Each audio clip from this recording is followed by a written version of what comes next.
네, 여러분 안녕하세요. 지난 시간에 이어서 V벨트 진도 계속 나가도록 하겠습니다. 우리 지난 시간에 이제 V벨트의 종류하고 그 다음에 요 선정도들에 대해서 이제 같이 살펴봤는데요. 표준 V벨트, 가는 너비 V벨트 뭐 이렇게 같이 공부를 했었죠. 오늘은 이제 제가 지난 시간에 잠깐 설명드렸었던 설계 동력이 뭐고, 그리고 제가 이 벨트, V벨트를 설계하는 문제라는 걸 이제 여러분들에게 물어본다면, 그거는 어떤 타입의 V벨트를 몇 가닥을 걸 거냐, 이거를 이제 여러분들이 선정하게 되는 그런 과정이라고 그랬었는데, 오늘 그 두 내용에 대해서 같이 한번 살펴보도록 하겠습니다. 먼저 V벨트의 동력을 구하기 위해서 제일 중요한 마찰력이죠. 그쵸? 마찰력을 따져봐야 되는데, 우리 요 평형식 구하는 거, 이거는 우리가 홈 마찰차에서 똑같이 했었죠. 홈 마찰차에서 똑같이 해서 다시 한번 유도하지는 않겠습니다. 여러분들 기억 안 나시는 분들은 그 예전에 홈 마찰차 내용을 다시 한번 복습해 보시면 좋을 것 같아요. 그래서 요 V벨트가 눌러주는 요 힘 F는 지금 여기 요 사이에 발생하는 마찰력, 요 두 면 벨트하고 풀리 사이에 발생되는 요 두 면의 전체 마찰력이 미우 곱하기 수직항력 n이라고 본다면, 요 면이 두 개니까 이거 완전 똑같잖아요. 그쵸? 홈마찰차 때랑 똑같죠. 요거는 2분의 뮤 n, 2분의 뮤 n. 그러니까 결국에 우리가 동력 전달을 위해서 구해야 되는 마찰력, 전체 마찰력은 뮤 n이다. 그쵸?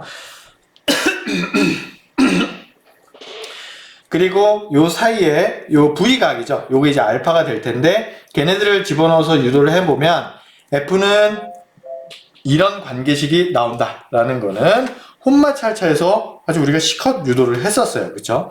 그래서 이 식을 뭐 조금만 더 요 뒷페이지에 보면은 요 식을 조금 변형을 하게 되는데요.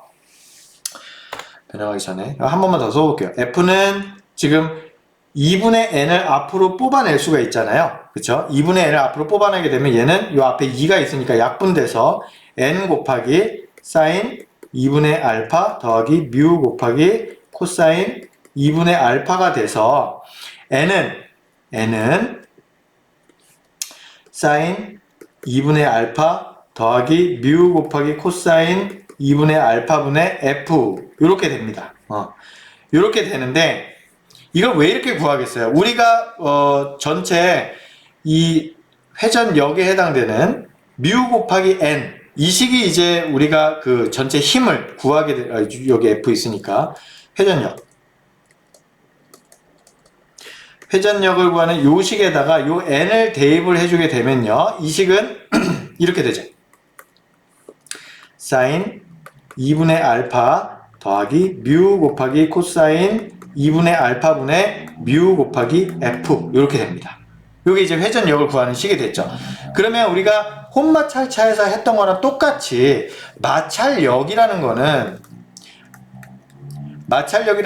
어떤 상수, 주로 이제 마찰 계수가 되겠죠. 마찰 계수 곱하기 힘이 될 겁니다. 그러면 여기에서 이 앞에 있는 이 전체 이 텀을 갖다가 하나의 새로운 마찰 계수 뮤 프라임으로 보고 곱하기 f를 하게 되면은 우리가 이 V벨트에서 작용하게 되는 마찰력을 이렇게 표현할 수 있죠. 그러면 여기에서 나온 요 뮤 프라임은 뭐겠어요? 뮤 프라임은 다시 써보면 뮤 나누기 사인 2분의 알파 더하기 뮤 곱하기 코사인 2분의 알파였잖아요. 이거 뭐겠어요? 얘 이름이 뭐겠어? 야, 아시죠? 상당 마찰 계수. 잠시만요. 살아 돌아왔습니다. 사례가 걸렸네요. 상당 마찰 계수라고 부르고요. 이건 뭐 어쩌고저쩌고 해서 다 해서 퉁쳐가지고 하는 거라 그랬잖아요. 상당 마찰 계수는 이렇게 되고, 여기서 이제 알파라는 값이 주로 이제 40도라고 돼 있어요. 그래서 이 뮤 프라임이 언제나 뮤보다는 큽니다. 그렇다는 얘기는, 얘는 이 구조에 의해서, 홈이라는 구조에 의해서 추가적인 마찰력을 우리가 기대할 수 있겠구나. 이건 뭐 홈마찰차랑 내용이 똑같죠. 그쵸? 그래서 이렇게 정리를 해볼 수 있겠습니다.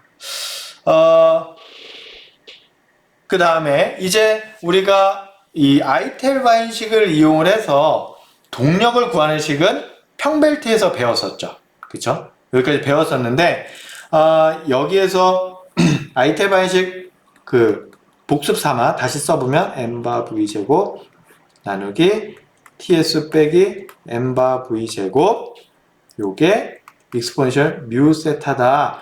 요게 이제 아이텔 방식이었잖아요. 그래서 이제 평벨트에서 아이텔 방식을 이용한 동력 전달하는 식 세트 4개 있죠. 단위 환산돼서 이렇게 4개 세트로 나온 식에다가 다 집어넣었을 때 나왔던 결과식이 이 우변의 형태였었어요.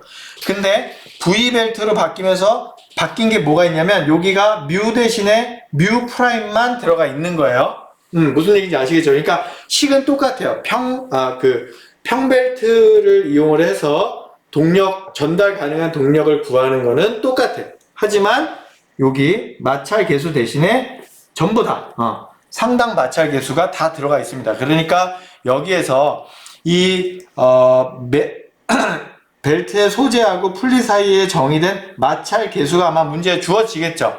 그리고 여기 V 각도, V음의 각도 혹은 벨트의 V 각도를 집어넣게 되면은 새로운 마찰 계수가 계산이 되고 그 상당 마찰 계수를 이 식에다가 집어넣게 되면 동력 전달 가능한 최대 동력이 계산이 된다라는 거죠. 이건 뭐 여러분들 쉽게 이해하실 수 있을 겁니다. 근데 여기 보시면은 뒤에 Z라는 게 하나 붙어 있네요. 그쵸? 여기 Z가 붙어 있죠. 요 Z는 뭐예요? 요 Z는 가닥수입니다. 요 V벨트의 가닥수가 되는 거예요. 그러니까 2가닥이면 2배가 되고 3가닥이면 3배의 동력을 전달할 수 있다라는 거를 가정했다고 이해할 수가 있겠죠. 여기 다 들어가 있어요. 빠졌네요. 빠졌어요. 미안합니다. 여기 Z가 들어가 있어야 돼요. 이렇게 식이 전개가 되어 있습니다. 그러면 오케이. 그러면 어떤 타입의 벨트에 뭐 상당 마찰계수 알고 그 벨트 풀이 딱 감겨 있어서 요 세타 그 접촉각이죠. 접촉각도 알고 있다라고 하면은 지금 몇 가닥 걸려 있을 때 전달할 수 있는 최대 동력값은 그냥 이 식을 통해서 구할 수가 있어요. 근데 만약에 반대로 내가 목표하고 있는 전달 동력이 있는데 그때 어떤 타입의 몇 가닥의 그 벨트를 사용을 해야 되는지는 이제 거꾸로 문제를 풀어야 되겠죠. 그걸 위해서는 이제 여러분들 몇 가지 내용들을 이해를 해 주셔야 됩니다. 우리가 먼저 벨트의 타입을 선정하는 벨트 선정도 얘도 있었고 얘도 있었죠. 그쵸? 요걸 통해서 일단 벨트 타입을 결정을 해야 되는데 여기에서 나온 요 설계 동력이 우리가 전달해야 되는 목표 동력이랑은 다르다라고 제가 설명을 드렸었어요. 부하 동력, 전달 동력을 우리가 HN, 얘는 뭐냐면 내가 목표로 하고 있는 동력이에요. 목표로 하고 있는 동력이고 원래 그 정식 명칭은 부하 동력 혹은 전달 동력이라고 부릅니다. 얘가 이제 HN이고요. 얘를 어떻게든 보정을 해서 설계 동력 HD로 바꿔주게 돼요. 그러면 요 HN에다가 HN, 내가 목표로 하고 있는 동력이에요. 거기다가 여러 가지 보정 계수를 곱해가지고 이 전체 더한 거를 곱한 다음에 설계 동력을 계산을 하게 되는데 요 보정되는 값들이 다 합치면 1보다 무조건 커요. 그러니까 이 설계 동력은 언제나 내가 목표로 하고 있는 동력보다는 더 크게 계산이 되게 됩니다. 그러니까 내가 실제로 설계를 할 때 기준이 되는 동력은 내가 목표로 하고 있는 동력보다는 무조건 더 크게, 더 안전하게 설계를 하겠다는 의도가 숨어 있는 거죠. 무슨 얘기인지 아시겠죠? 그래서 요 세 개의 보정 계수를 다 더한 다음에 곱하게 되는데 KM은 과부하 계수입니다. 혹은 부하 보정 계수, KT는 아이들러 보정 계수, KC는 환경 계수 이렇게 되어 있어요. 그럼 뭐 어떤 계수인지 보시면 과부하 계수 KM 같은 경우는 여기 보시면은 얘는 부하의 변동이 굉장히 작은 거에서부터 부하 변동이 굉장히 큰 쪽으로 가고 있고요. 이쪽은 기동 및 피크 토크가 이쪽으로 갈수록 더 큰 애예요. 그러니까 얘가 이쪽 방향으로 가면 갈수록 뭔가 더 상황이 안 좋아지는 쪽으로 가는 거죠. 그냥 작은 동력에 그냥 뭐 변동의 폭도 별로 크지 않은 경우에는 그냥 KM은 1을 놔도 상관없다라는 얘기가 되겠죠. 하지만 부하의 변동이 커지고 그 다음에 전달해야 되는 토크도 커지게 되면 최대 1.8까지 넣어야 된다. 요거는 이 표를 가지고 여러분들 찾으셔도 되고 문제에서는 제가 보통 아마 얼마를 해라 라고 이제 드리는 경우가 대부분일 거예요. 요게 이제 과부하 계수고요. 그 다음에 아이들러 보정 계수가 있습니다. 아이들러라는 건 제가 설명을 드렸었어요. 벨트에 어떤 추가적인 텐션을 주거나 아니면은 내가 어떤 벨트가 약간 불안한 상황일 때 혹은 벨트하고 풀리 사이의 거리가 멀 때 중간에 아무것도 하지 않는 게으른 애인 아이들러를 하나 더 넣는다고 했어요. 그러면 아이들러를 걸 수 있는 경우의 수는 총 4가지가 있는데요. 원동 풀리가 이쪽이 있고 다 여기 시계 방향으로 돌아간다고 본다면 여기가 긴장측이 되고 여기가 이완측이 되죠. 전부 다 아래가 긴장측, 위에가 이완측이 될 거예요. 그러면 첫 번째 경우는 이완측인데 안에서 위로 들어 올리는 방향으로 아이들러를 선정을 했네요. 그렇죠? 이완측에서 안쪽에서 바깥쪽으로 고정하는 이런 형태의 경우는 아이들러 보정 계수는 그냥 무시해도 된다. 왜냐면 얘는 전체 그 동력 전달에 미치는 영향이 너무 적기 때문에 그냥 이완 측의 안쪽에서 바깥쪽으로 이제 밀어내는 형태의 경우는 그냥 보정해서 안 넣어도 되고요. 이렇게 위에서 바깥쪽에서 안으로 눌러준 경우는 0.1 정도는 따져줘야 된다. 그리고 얘가 긴장 측에서 안에서 고정이 되어 있는 경우는 요만큼은 따져봐야 된다. 그 다음에 긴장 측에서 바깥쪽에서 이렇게 고정되어 있는 경우는 0.2. 그러니까 공이 당연히 이완 측보다는 긴장 축에 걸려 있는 경우에 좀 더 설계 동력을 크게 잡아야 된다. 그만큼 이제 마찰이 더 크게 걸리는 거예요. 거기에다가 안쪽에서 고정됐을 때보다는 바깥쪽에서 고정됐을 때 좀 더 동력 전달에 영향을 미친다. 이렇게 보시면 되겠죠. 이해가시겠죠? 그 다음에 이제 환경 계수입니다. 환경 계수는 얘는 또 재밌는 게 뭐냐면 뭐 이렇게 상황이 있어요. 시동 정지가 빈번하다, 보수 점검이 용이하지 않다, 분진이 많다, 고온이다, 오일이나 물 등이 있다. 다 0점이야. 다 0점인데 만약에 이렇게 시동이 빈번하면서 분진도 많은 데다가 그 다음에 주위가 고온인 이런 3가지 경우가 겹치게 되면 0.2 더하기 0.2 더하기 0.6에서 총 0.6을 최종 환경 계수로 봐야 된다는 얘기예요. 그러니까 환경 계수는 여러 개의 조건이 겹치게 되면 얘네들을 0.2, 0.2, 0.1을 다 더해가지고 환경 계수를 정해줘야 된다는 얘기가 되겠죠. 그러면 얘 또 이러네요. 그러면 여기에서 KM 표에서 구하시고 KT 요것도 요 상황에 맞게 여러분들 구하시고 그 다음에 KC 얘는 요 상황에 맞춰서 다 더한 다음에 더해 주시면 일단 KM 자체가 1, 2 제일 작잖아요. 그러니까 요 안에 들어있는 모든 요 계수들은 무조건 보정 계수 이 전체는 1보다 크거나 같게 됩니다. 결국에 이 설계 동력은 무조건 내가 목표로 하는 동력보다는 크거나 같게 그렇게 보정을 한다는 얘기죠. 일단 설계 동력은 그래요. 근데 이제 몇 가닥을 결정을 해야 되냐. 그럼 설계 동력이 얼마가 정의가 되겠죠? 그럼 몇 가닥이 필요하냐는 한 가닥의 기준 동력 혹은 한 가닥이 실제로 한 가닥이 전달할 수 있는 동력 이걸 해주게 되면은 전체 가닥수가 나오게 되겠죠. 그러면 우리가 이 설계 동력은 내가 목표 동력보다 더 크게 보정을 했었어요. 그쵸? 더 크게. 그러면 얘도 더 보수적으로 하려면 실제로 한 가닥이 전달할 수 있는 기준 동력이 있는데요. 기준 동력을 보정을 해서 실제로 한 가닥이 전달할 수 있는 동력으로 계산을 하게 되는데, 이때는 보수적으로 하려면 이걸 더 작게 보정을 해야 되겠죠. 한 가닥의 기준 동력보다 더 작게 보정을 하게 되면 얘는 굉장히 보수적인 가닥수가 나올 수밖에 없겠죠. 그래서 그런 방향으로 요 한 가닥의 전달 동력을 보정을 하게 됩니다. 실제로 한 가닥이 전달 가능한 동력을 H2라고 이렇게 쓸 수 있고요. 그 다음에 H0는 V벨트 한 가닥의 기준 전달 용량이 돼요. 그러면 요 H0에다가 KL이랑 K세타를 곱해주게 되는데, KL은 길이 보정 계수고요. K세타는 접촉각 보정 계수예요.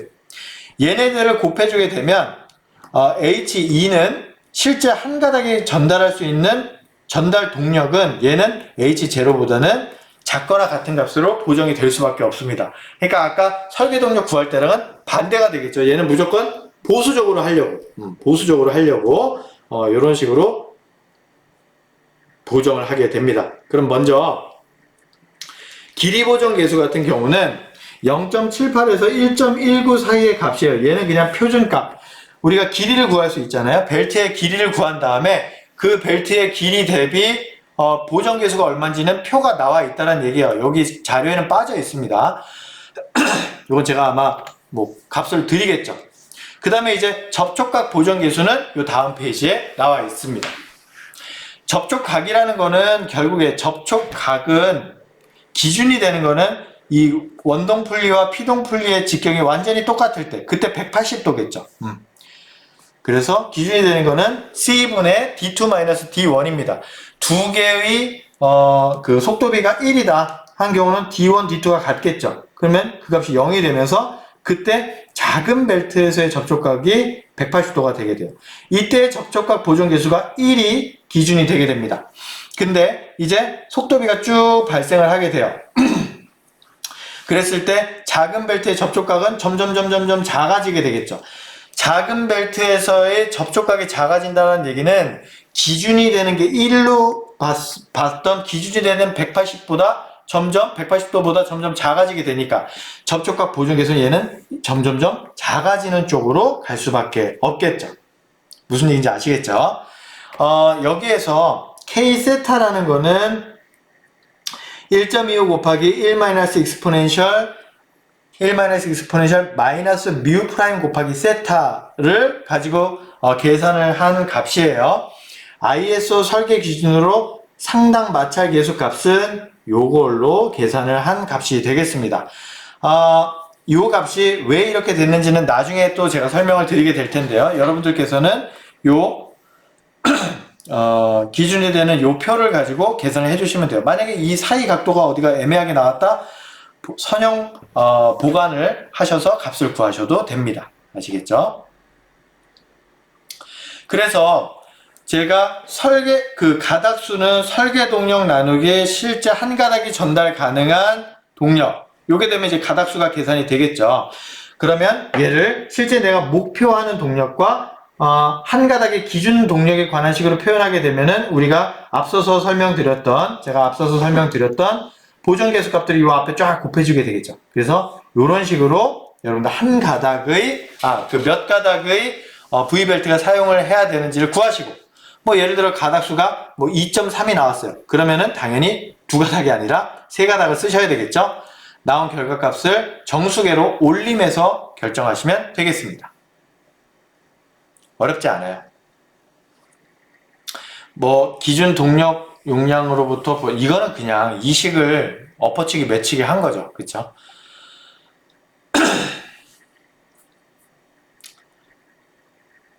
자, 그 다음에 이제 풀리의 지름을 결정을 하셔야 되는데, 이것도 룰이 있습니다. 룰이 있는데요. 일반용 V벨트 같은 경우는 P1의 직경을 호칭 지름이라고 부르고, A형은 이렇게, B형은 이렇게 된다. 요거는 그냥 참고만 해 주십시오. 예, 참고만 해 주셔도 될 것 같아요.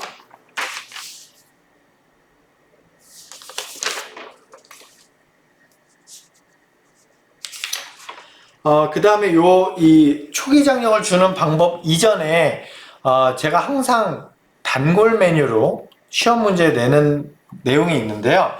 V벨트의 피로 해석에 대한 내용입니다.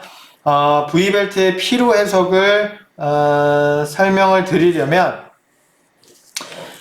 제가 이 도표 그리는 걸 항상 제가 그 설명을 물어보는데요. V벨트도 평벨트랑 똑같이 긴장측과 이완측이 존재를 하죠.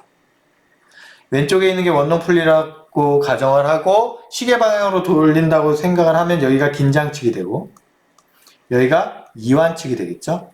똑같습니다. 그리고 응력은 장력에 의한 응력은 뭐 똑같죠. 얘도 그 단면적 V벨트의 단면적 분의 최대 인장 하중인 긴장 측의 인장 하중 될 거고요. 그 다음에 밴딩에 의한 추가적인 그 응력이 있었잖아요. 얘의 최대값은 어떻게 됐었냐면 2 곱하기 R분의 Ymax 뭐 이렇게 됐었어요. 이거 우리 평벨트에서 했던 식이랑 똑같죠. 근데 요 V벨트 같은 경우는 평벨트보다 두껍죠. 평벨트는 요랬었는데 V벨트는 뭐 이런 식으로 생겼으니까 두껍습니다. 그래서 요 밴딩에 의한 영향을 무시할 수가 없는데요. 그래서 V벨트의 피로 해석이라는 거는 이 V벨트의 거동을 보시게 되면 긴장축 시그마 T가 최대가 됐다가 얘가 이렇게 감기면서 이 외곽에는 추가적인 밴딩에 의한 응력이 걸리다가 점점점 작아졌다가 여기에서 이제 이완축으로 들어가면서 낮아지게 되고 그 다음에 이완축이지만 얘가 밴딩을 경험을 하게 되면서 추가적인 밴딩에 의한 응력이 또 걸리게 되고 그게 점점점 응력이 긴장축으로 가면서 점점점점 하중이 늘어나면서 다시 긴장축으로 가게 되고 이 과정을 계속 되풀이하게 됩니다. 그러면 결국 이제 이 V벨트는 어떤 피로 하중을 경험을 하게 되겠죠. 그러면 그 피로 하중의 프로파일이 어떻게 되는지를 제가 항상 물어봐요. 좀 크게 제가 다시 한번 그려볼게요. 까만색으로 그릴까요? 좀 빨간색은 그렇게 편한 색은 아닌 것 같아요. 벨트가 이렇게 걸려있다. 걸려있을 때 지점 몇 개를 찍어볼게요. 긴장축 위에 한 점, A점. 그 다음에 긴장축이 마지막 점이면서 요 풀리에 감기는 요 순간을 B점. 그 다음에 얘가 제가 그 평벨트에도 설명드렸습니다만 얘가 점점점점점 장력이 작아지면서 이완축으로 들어가기 바로 그 직전, 풀리에서 바로 풀려나는 그 지점을 C, 그 다음에 이완축을 따라 쭉 가게 되는데 이완축에서부터 여기 D, 요 풀리에, 큰 풀리에 감기기 시작하는 점을 D, 그 다음에 점점점점점점 장력이 늘어나다가 감기는 게 풀리는 바로 이 점을 E점이라고 볼게요. 그 다음에 A, B, C, D, E를 가면서 얘가 이 V벨트가 어떤 경험을 하게 되는지 Y축을 장력으로 표현하고 X축을 위치로 정의를 하겠습니다. 물론 여기에서는 제가 구체적인 어떤 값을 표현하지는 않을 거예요. 하지만 제가 설명하면서 굉장히 중요한 내용에 해당되는 것을 다시 설명을 드리도록 하겠습니다. 자, 그럼 A점부터 한번 살펴볼게요. A점을 원점으로 놓겠습니다. A점에 여기 케이블에 요 V벨트에 걸리는 장력은 뭐겠어요? 얘는 당연히 긴장 측에 걸리게 되는 하중이 되겠죠. 그래서 A에서 B점까지 쭉 올 때까지는 얘가 TT를 유지하게 되겠죠. 그러다가 B점에 만나게 되면 여기에서 얘가 이제 굽혀지게 되면서 시그마 B가 추가가 되게 되겠죠. 그쵸? 그래서 그 순간에 탁 점프를 하게 됩니다. 그때 요 값은 TT에다가 더하기 시그마 B1. B1이라고 한 이유는 지금 이 풀리에 작은 풀리에 걸릴 때가 있고 큰 풀리에 걸릴 때가 있잖아요. 그러면 작은 풀리에 걸릴 때는 좀 더 시그마 밴딩에 의한 응력이 더 크겠죠. 그쵸? 그래서 요 점이 TT에다가 시그마 B1 요 작은 풀리에 걸릴 때의 추가적인 밴딩에 의한 응력이 추가가 될 겁니다. 그 다음에 얘가 이제 C점까지 갈 텐데 그때는 얘가 이렇게 점차 장력이 점점 선형은 아니에요. 선형은 아니고 이렇게 떨어지게 됩니다. 이렇게 곡선 형태 파라볼릭하게 떨어지게 됩니다. 쭉 떨어지다가 C점에 이르게 되면 얘가 이제 밴딩에 의한 응력 시그마 B1이 없어지게 되죠. 그래서 요 길이만큼 똑같이 같은 길이만큼 얘가 떨어지게 돼요. 그래서 요 길이랑 항상 같게 되겠죠. 그러면서 C점에서부터 이제 D점을 가게 될 텐데 여기에서 걸리게 되는 하중은 뭐겠어요? 더 떨어져야 되겠네. 더 떨어지게 되면 여기서부터 여기까지 가는 요때 걸리게 되는 하중은 이완 측의 장력이 되겠죠. 이완 측의 장력을 따고 쭉 가게 됩니다. D점까지요. D점까지 이완 측의 장력에 걸려서 가다가 여기에서 TS에서 여기 지금 감기기 시작했으니까 여기는 시그마 B2만큼 큰 풀리에 걸리는 추가적인 밴딩에 의한 응력만큼 늘어나게 되겠죠. 근데 지금 여기는 작은 풀리, 여기는 큰 풀리잖아요. 그러면은 시그마 B1이 시그마 B2보다는 항상 크게 되겠죠. 그러니까 여기서 그릴 때 주의하셔야 될 게 요 길이 있죠. 요 길이보다는 조금 작은 길이만큼 늘어나게 됩니다. 아시겠죠? 그랬다가 얘가 쭉 점점 파라볼릭하게 장력이 쭉 늘어나다가 2점까지 오게 됩니다. 2점까지 오게 되면 얘가 이제 밴딩이 없어지게 되죠. 그래서 그만큼 뚝 떨어지게 돼요. 요 길이랑 요 길이가 항상 같게 그리셔야 되겠죠.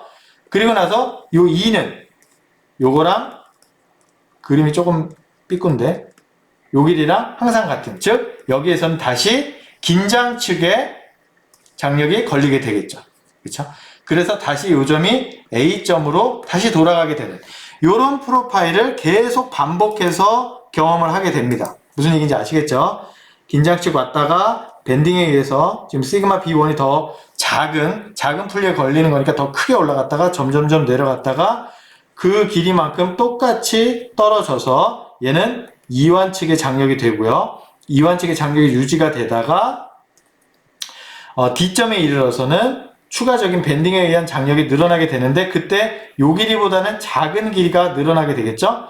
긴장축으로 가면서 큰 풀리를 쭉 감아 올리면서 점점점 장력이 늘어나다가 다시 2점에 와서 밴딩이 풀리면서 요 길이랑 똑같은 길이만큼 떨어지게 되고 이때 걸리는 장력은 뭐냐? 하중은 바로 긴장축의 장력이 된다. 이런 식의 프로파일을 계속 반복해서 V벨트는 경험을 하게 됩니다. 이 그림 그리는 거를 제가 항상 시험에서 물어봤었어요. 아마도 이번에도 물어볼 가능성이 크겠죠. 얘 또 이러네요. 자, 그 다음에 V벨트의 초기 장력을 주는 방법에 대해서 살펴보겠습니다. 첫 번째는 축간거리를 변화시켜서 장력을 주는 방법이 있고요. 이게 이제 주가 되겠죠. 그 다음에 텐션 풀리를 이용해서 축이 장력, 이거 오타가 많네요. 미안합니다. 추가 장력을 주는 방법, 이렇게 두 가지가 있습니다. 먼저 축간거리를 변화시켜서 초기 장력을 주는 방법에 대해서 살펴볼게요. 먼저 두 개의 풀리, 이게 간단한 경우죠. 두 개의 풀리로 연결된 경우에 초기 장력을 살펴볼게요. 초기 장력은 기본적으로 작용 장력 더하기 원심력에 의한 장력 그리고 벨트의 변형에 의한 장력이 모두 더해진 형태가 바로 초기 장력입니다. 우리가 평벨트에서는 요거만 했었죠. 거의 요 평벨트에서 장력 주는 방법에 대해서도 같이 공부를 했었는데 요건 이제 좀 다른 거예요. 추가적인 텀이 생기게 됩니다. 회전하지 않을 때 초기 장력은 긴장 측의 우리가 예측하는 긴장 측의 장력 그 다음에 이완 측의 장력의 평균값 얘가 바로 작용 장력이 됩니다. 요 작용 장력에다가 더하기 원심력에 의한 장력 이거는 단위 길이당 벨트의 질량 곱하기 선속도의 제곱이 되겠죠. 여기에다가 백인데 뭘 빼주면 되냐면 벨트의 변형에 의한 장력. 그 텀이 이렇게 복잡합니다. 그 텀이 이렇게 복잡해요. 여기에서 뭐 몇 가지 파라미터를 설명을 드리면 당연히 E는 영수 모듈러스가 되고요. 그 다음에 I는 벨트의 면적 관성 모멘트가 되고요. L은 벨트의 길이. 그 다음에 소문자 D는 작은 풀리의 직경, 대문자 D는 큰 풀리의 직경. 그 다음에 TT는 긴장측의 장력, TS는 이완측의 장력, T0는 우리가 구하고자 하는 T0랑 같은 값이 들어가게 됩니다. 좀 복잡하죠? 그쵸? 좀 복잡한 텀이 여러 가지가 붙어 있는데, 결론부터 말씀을 드리면, 이 중에서 여러분들 상식적으로, 이 중에서 주가 되는 초기 장력을 결정하는 주가 되는 텀은 뭐겠어요? 당연히 이거겠죠. 이 뒤에 얘는 사실 얘보다도 작아요. 대개의 경우 얘보다도 작습니다. 그래서 주가 되는 파라미터는 요 첫 번째 텀이 되는데요. 그래서 벨트의 장력이 크거나 속도가 증속인 경우에는 그냥 얘만 따져주면 됩니다. 나머지는 신경 쓸 필요가 없어요. 그 다음에 벨트의 장력이 작거나 속도비가 1에 가까울 때는 요 뒤에 있는 요 텀이 뭔가 영향을 미치게 되는 거죠. 그쵸? 그래서 이 평균 값에다가 0.9를 곱한 값을 집어넣으시면 된다 라는 거예요. 뭐 어렵지 않죠? 어렵지 않습니다. 그 다음에 유효장력을 이제 구해야 되는데, 유효장력은 긴장측 장력과 이완측 장력의 차이로 계산됩니다. 요 내용은 평벨트랑 똑같죠. 뭐 요거 두 개와는 약간은 별개의 내용이 되겠지만 요 뒤에 설명드릴 때 이게 필요해서 그래요. 그러면 여기 약간 복잡한 식이 있는데 요거 그냥 간단하게 유도 한번 같이 해볼게요. 뭐 유도라고 할 것도 없습니다. 굉장히 간단해요.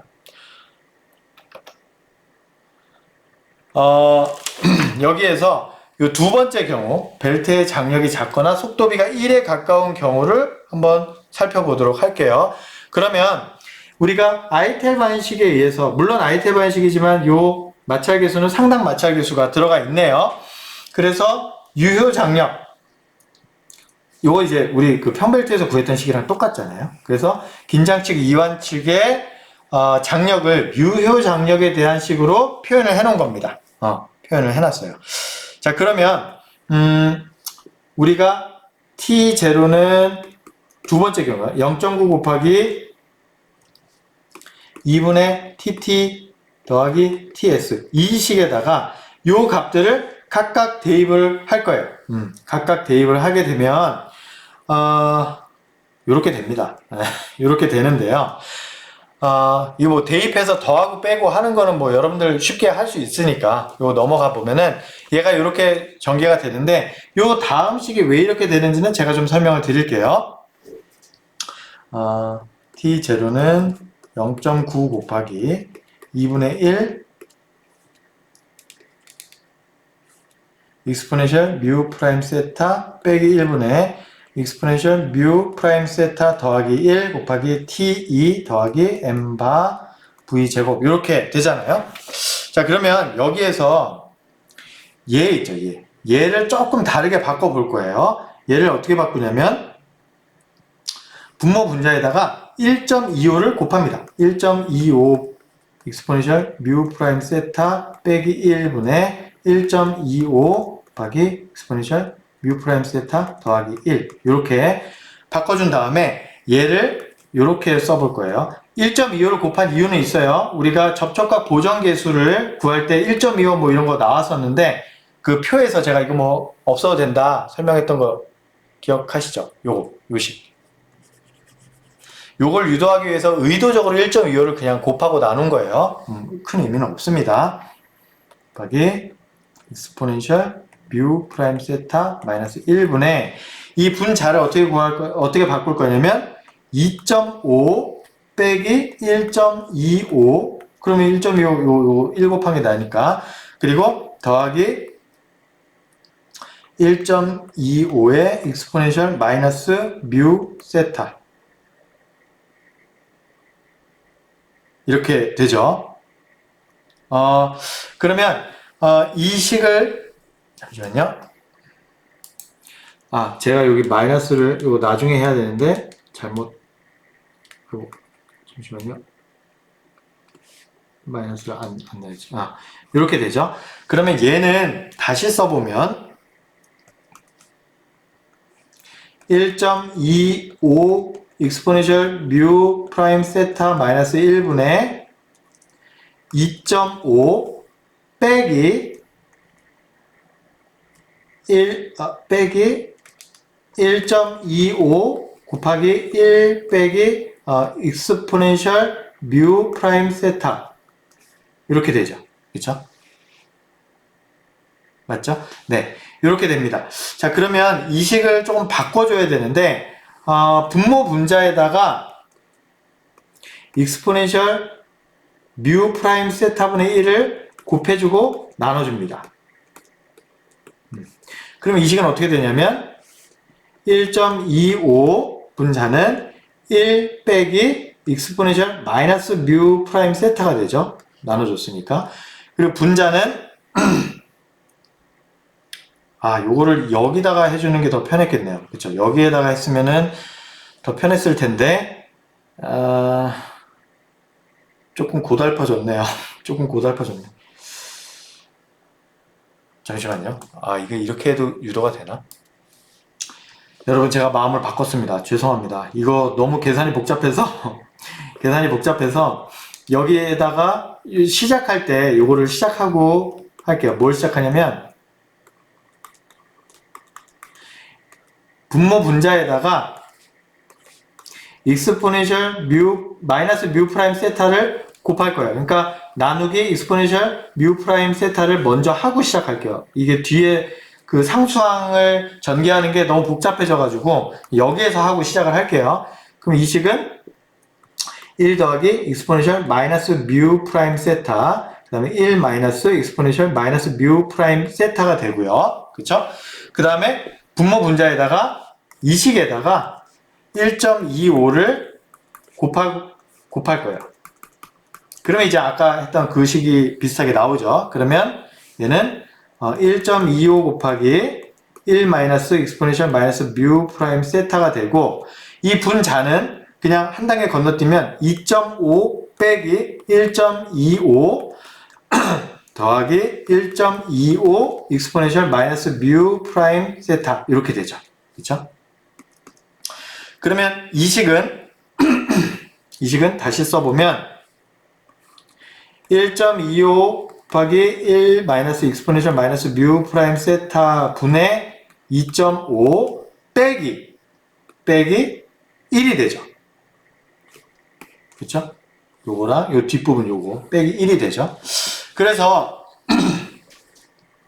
이 식을 이제 다시 쓰게 되면은 결론적으로 이제 그 2배가 될 텐데, 아니 요 식까지만 전개를 해보면 얘를 이제 요 자리에다 넣는 거죠. 지금 우리가 구한 요 관계식을 이 자리에다 딱 집어넣게 되면 이 식은 t0는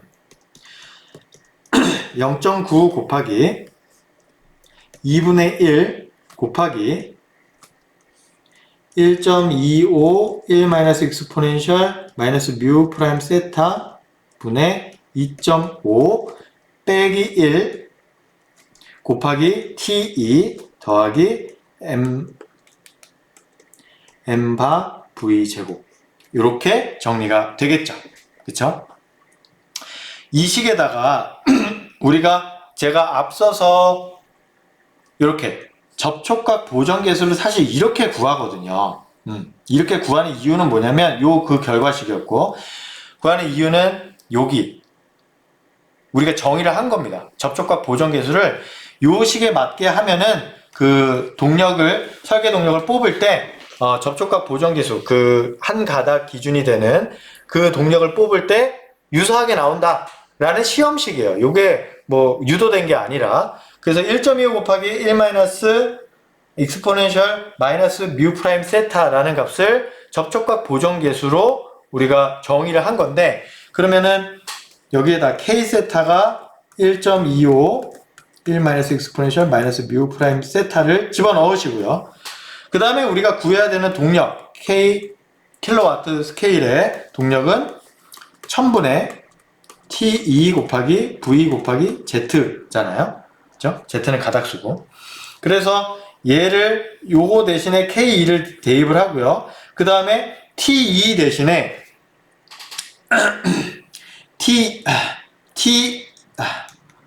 목 아파. T2 대신에 1000 곱하기 H 킬로와트 나누기 VZ. 얘를 이제 대입을 해주게 됩니다. 그러면 이 식이 최종적으로 어떻게 되냐면 이렇게 된다는 얘기예요. 아시겠죠?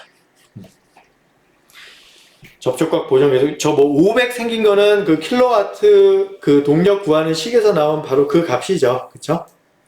그래서 초기 장력을 이렇게 구할 수 있습니다. 목표 동력이 있고 가닥수와 회전수가 정리가 되어 있다. 그리고 접촉각 보정계수는 우리가 상당 마찰계수랑 접촉각을 알게 되면 구할 수 있죠. 그러면 내가 과연 동력을 얼마를 전달할 때 최대 우리가 걸어야 되는 적정 그 초기 장력을 이렇게 구할 수가 있게 됩니다. 물론 이 앞에 0.9가 들어가 있긴 하지만 똑같은 차원에서 그냥 벨트의 장력이 굉장히 큰 경우는 그냥 이 식을 이용을 해도 된다는 얘기죠. 우리가 이 식의 의미는 뭐냐면요. 이 식의 의미는 내가 TS, TT를 몰라요, 지금. 동력을 얼마를 목표로 하고 있는데 얘를 얼마를 걸어줘야 될지 절대값을 모르는 경우가 많잖아요. 그쵸? 얘네들의 차이는 알겠는데 얘네들의 절대값을 모르니까 그쵸? 그래서 초기 장력을 구하기 어려울 때 실제 내가 목표로 하는 동력값은 알고 있을 때 이 식을 이용을 하게 되면 적정한 그 초기 장력값을 구할 수 있는 그런 식이 되겠습니다. 만약에 2개 이상의 풀리, 여러 개의 풀리가 막 이렇게 걸려 있다. 뭐 이런 식으로 막 걸려 있다라고 하면은 이때는 어떻게 하냐면 초기 장력에 포션을 주는 거예요. 각각의 구간에서의 요 구간, 요 구간, 요 구간, 요 구간에서의 벨트의 장력들이 있을 거 아니에요? 그 장력 곱하기 그 구간의 길이 한 거를 그 구간의 길이의 총합, 전체 그 벨트 길이를 다 더한 걸로 나눠주고 난 다음에 뒤에다 요것만 붙여주게 되면 된다. 그러니까 결국에 이 식이죠. 요 앞에 요 식이죠. 요 두 가지 텀만 고려했을 때 이 식에서 긴장측과 이한측 딱 두 개의 장력만 있는 게 아니라 막 이렇게 뭐 걸쳐 있다라고 하면은 장력값이 다 다를 거 아니에요. 그쵸?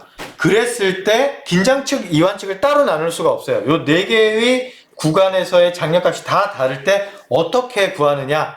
그때는 요 가중치 평균을 구하는 거죠. 그쵸?